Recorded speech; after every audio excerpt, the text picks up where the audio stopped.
High guys, welcome back to my mini blog.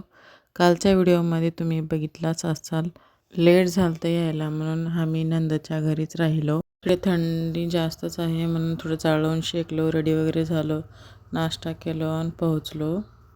नरसिंहाचं मंदिर आहे, तिथं डेकोरेशन वगैरे केलं आणि मी झाले रेडी. मी कशी दिसते ते कमेंटमध्ये नक्की सांगा. 5 सव्वाशे होऊन लक्ष्मीची वटी वगैरे भरलो.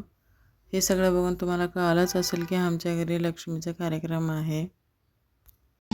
सुमनसवन्दित सुंदर